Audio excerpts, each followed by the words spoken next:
What's up, guys? Welcome back to the channel and welcome back to another training video. You are watching an upper body session. That is correct. This is an upper body session. So you may be asking yourself, are you done with full body training? And the answer to that question is yes, at least for now, at least for this week. And that's kind of the main topic that I want to talk about today, is rotating your training split. Obviously, if you haven't gathered by now, kind of rotating back and forth between full body training and upper lower training, just depending on the circumstances. And that'll probably be something that I'll get into in a little bit, but this is the workout that I would typically consider my full body A workout, which is a upper body dominant full body session. So basically what I do on this day is what I would normally do on this day, and then I skip all of the lower body work. So I don't have any calf raises, adductor, leg curl, leg extension, or leg press. And nice, simple, straightforward, easy upper body session, in and out. And kind of getting into the topic at hand, the main reason why I'm running upper lower this week instead of running full body training is because of the circumstances that I find myself in, I guess. If you guys have been kind of keeping up with the channel, I've kind of been talking about how I've been running a mini cut over the course of the last 6 or 7 weeks, and I'm getting that mini cut wrapped up and finished, and I'm getting that done. I ended up losing about 10 pounds of body weight in 7 weeks.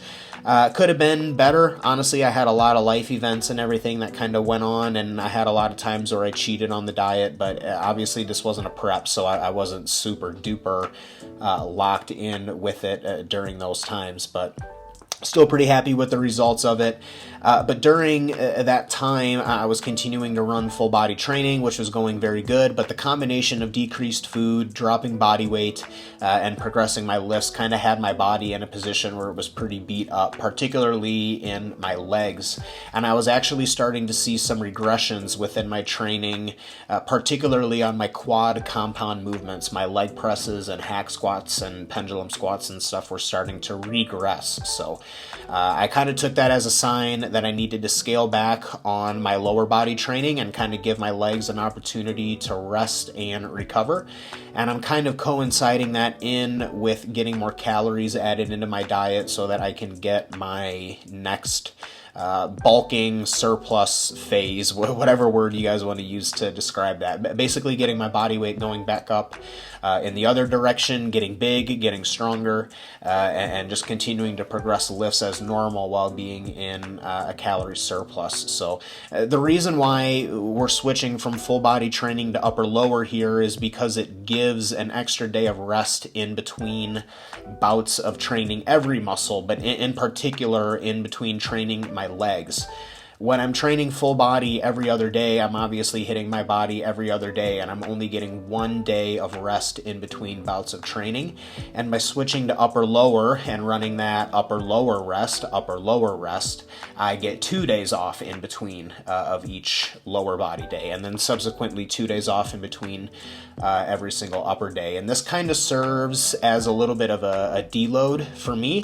For those of you guys who have been followers on the channel for a long time, I've kind of made a lot of content about deloads and talked about deloads before, and if you've really been paying attention to those videos, then you'll understand that the whole purpose of a deload is to simply drop fatigue, and there's 1,000,001 ways that you can drop fatigue, and the way that I'm choosing to drop fatigue in this particular phase is by rotating my training split from something that is incredibly physically demanding, like full body training, to something that is a little bit less physically demanding, in this case upper lower training. And upper lower is still pretty hard and pretty difficult. If I were running upper lower as my main split, I would probably be doing more than 1 set per exercise, but being that I'm running upper lower this week for the sole and intense purposes of dropping fatigue, I'm only keeping the volume at 1 set per exercise. So these workouts are super short, quick, get in, progress the lift, get out, out and recover.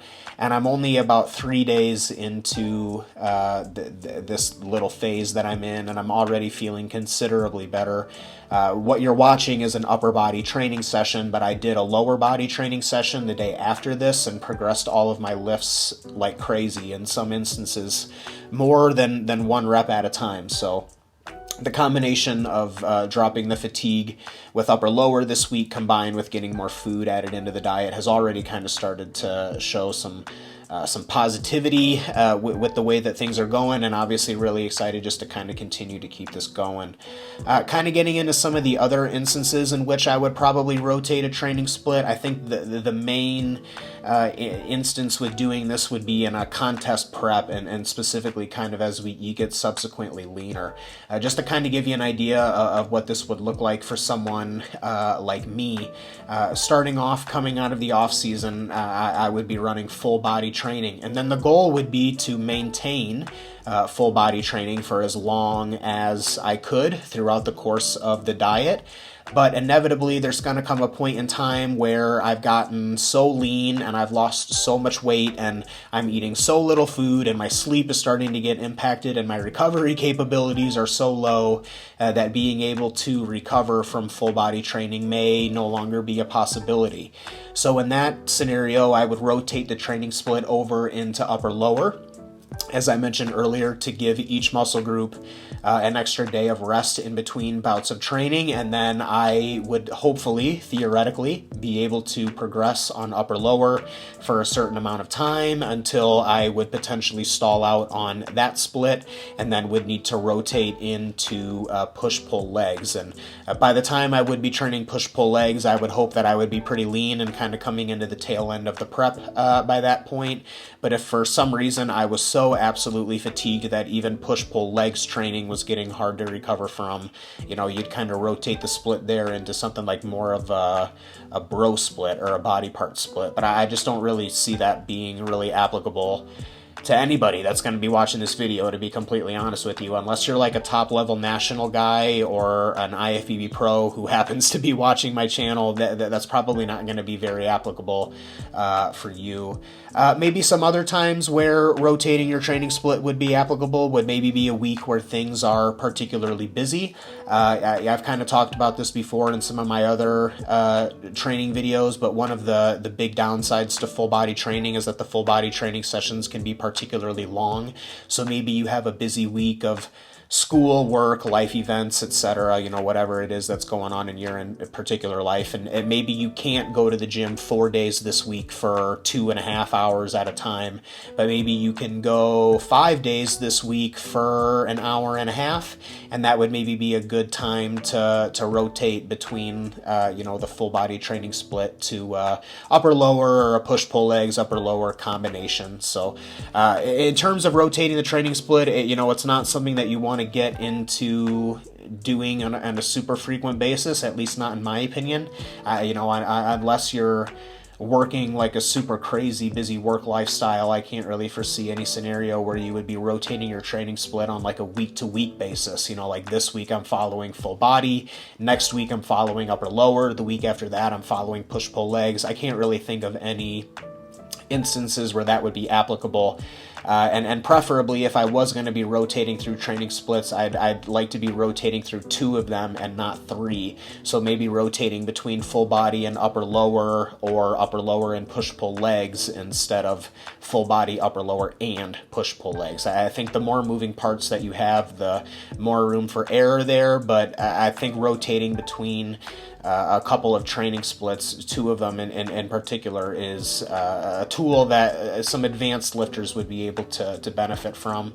Obviously, I think in most cases, sticking with your main split of choice is going to be the way to go about doing things, but I think that there's going to be a time and a place where you may need to rotate. And obviously this is kind of applicable to me and with what's going on with me at this particular point in time, but I'm sure there's probably somebody listening to this video right now who feels that they need to maybe stick to their current training split because of what's going on. But as long as you're smart and educated with how you're doing it, or you have a good coach that's guiding you, you should be able to kind of fluidly move and rotate through training splits depending on the circumstances that your life is providing you at that point in time. So for the time being, I am going to return to full body training after I complete one more rotation of upper lower here. And then from there, I will continue to run full body training for as long as I can recover from and progress it, which will hopefully be a little bit longer during this next run because I will be in a calorie surplus instead of in a calorie deficit. And I'll also be taking a slightly higher dose of supplementation. So obviously that's going to be advantageous to what we're trying to accomplish there. But inevitably, there's going to come a point where for one reason or a multitude of reasons that full body training may not be super applicable for me during a 1 week period or maybe a multi-week period. So I'll just kind of digress in a way to upper lower training and kind of just try and milk that out for a little bit. Overall, my mini cut was super productive. By the time the mini cut was getting wrapped up, I was getting very, very hungry, and that was kind of one of the main reasons I wanted to do a mini cut in the first place. Is my off-season calories tend to get pretty high, and my appetite tends to take a little bit of a hit after eating that much food after a while. So kind of one of the whole points of the mini cut was to regain some hunger and regain some appetite. And so far, everything is definitely clicking there. I'm hungry for every meal, looking forward to the next meal, and really excited to get some more calories in my diet so that we can get this body weight moving back up and have another productive growth phase. As always, guys, stay tuned to the channel for more future content. If you're not subscribed by now, you should be. If you're interested in coaching or any of my services, you can check those out in the description below. If you have any questions, go ahead and leave them as a comment on this video. And as always, take care of yourselves.